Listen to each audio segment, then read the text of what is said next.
بسم اللہ الرحمن الرحیم۔ السلام علیکم۔ ابرار رشید آپ کی خدمت میں حاضر ہے۔ پاکستان میں چوہے بلی کا کھیل الیکشن سے پہلے جاری ہے۔ خبر یہ ہے کہ شیخ رشید کو 9 مقدمات میں ضمانت خارج ہونے پر ایک مرتبہ پھر گرفتار کر لیا گیا ہے، لیکن ہماری اس وقت جو خبر یا خبریں ہیں اس کا موضوع مشرق وسطی فلسطین کی صورتحال، جہاں اسرائیل کے مظالم جاری ہیں۔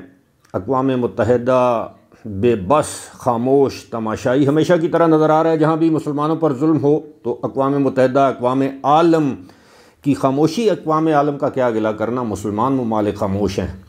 لیکن اب تک کی جو اطلاعات ہیں، آج ایک مرتبہ پھر 58 افراد صرف 24 گھنٹوں کے اندر اندر اسرائیل کی کارروائیوں یا بمباری کے نتیجے میں جاں بحق ہوئے، اور رفح کے علاقے میں صرف 12 افراد ایک ہی خاندان کے اس میں شہید کیے گئے ہیں۔ دوسری جانب جو امپورٹنٹ خبر ہے وہ یہ ہے کہ حماس نے ایک مرتبہ پھر درجن راکٹ اسرائیلی ٹھکانوں پر داغے ہیں، جس کے نتیجے میں غیر مصدقہ اطلاعات یہ ہیں کہ متعدد اسرائیلی فوجی جہنم واصل ہو چکے ہیں۔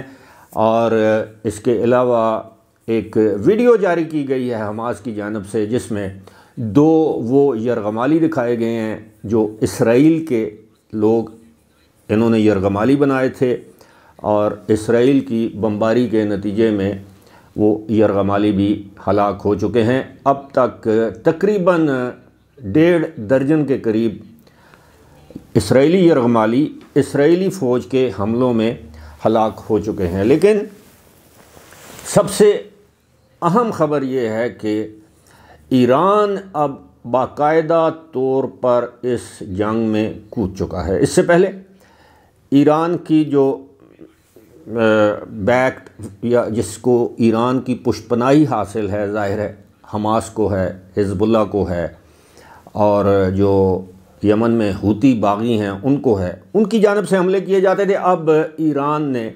باقاعدہ طور پر عراق میں اسرائیلی ٹھکانوں کو نشانہ بنایا ہے۔ کچھ اطلاعات یہ ہیں کہ شام کے کچھ علاقوں میں بھی، جو کرد علاقے ہیں عراق کے، جس کو عراقی کرد علاقہ کہتے ہیں، وہ ایک نیم خود مختار علاقہ ہے جہاں پر ایران نے متعدد میزائل داغے ہیں، اس میں کافی ہلاکتیں ہوئی ہیں، اور ایران نے یہ کہا ہے کہ وہ ہر ملک کی جو اندرونی جغرافیائی سرحدیں ہیں ان کی وہ اب اس کو کیا کہیں، احترام کرتا ہے، لیکن آپ کے علم میں ہوگا کہ کافی عرصے سے ان علاقوں کو اسرائیلی اپنے مذموم مقاصد کے لیے استعمال کرتے تھے۔ خاص طور پر اسرائیلی انٹیلیجنس ادارے کردوں کے ساتھ مل کر ایران کے ٹھکانوں کو، ایران کے مختلف تنظیم کے لوگوں کو، یا ایرانی بیک ملیشیا کے لوگوں کو، یا یہاں تک کہ ایرانی جنرلز کو نشانہ بناتے رہے ہیں۔ اور اب ایران نے ان علاقوں پر حملہ کیا ہے، یہ متعدد ٹھکانے تباہ کیے ہیں، اور ایران نے یہ کہا ہے کہ یہ اس نے اپنی داخلی خود مختاری، ملک کی سلامتی کے دفاع میں یہ سب کچھ کیا، اور یہ سب کچھ وہ آئندہ بھی کرے گا۔ دوسری جانب ایران کے ان حملوں کے باعث مغرب میں تشویش کی لہر دوڑ چکی ہے۔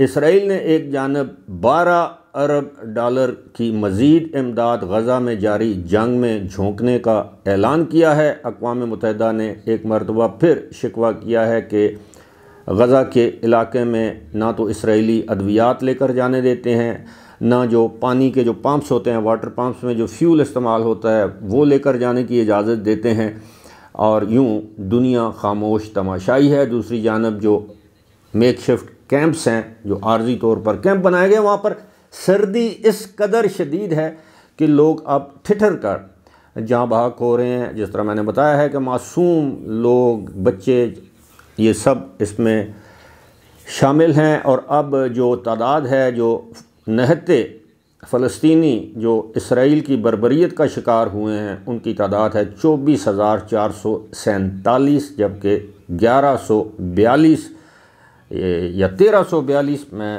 فگر دیکھ لیتا ہوں، جی 24,447 جو ہیں وہ فلسطینی اس میں شہید ہوئے ہیں، اور 1139 یعنی 1139 اسرائیلی فوجی اس میں مارے گئے ہیں۔ یہ اسرائیل کا بھی بہت بڑا نقصان ہے، لیکن آنے والے دنوں میں اب آپ دیکھیے گا کہ اب امریکہ اور اسرائیل، یہ آپ کو امریکہ کم از کم آپ کو یہ کہتا ہوا نظر آئے گا کہ جناب ہم نے اسرائیل سے کہا ہے کہ اب جنگ کی شدت کو کم کیا جائے اور کوئی مذاکرات کیے جائیں، کیونکہ اب ایران نے باقاعدہ طور پر اس جنگ میں خود بنفس نفیس شامل ہونے کا اعلان کر دیا۔ فی الحال مجھے دیجیے اجازت، خدا حافظ۔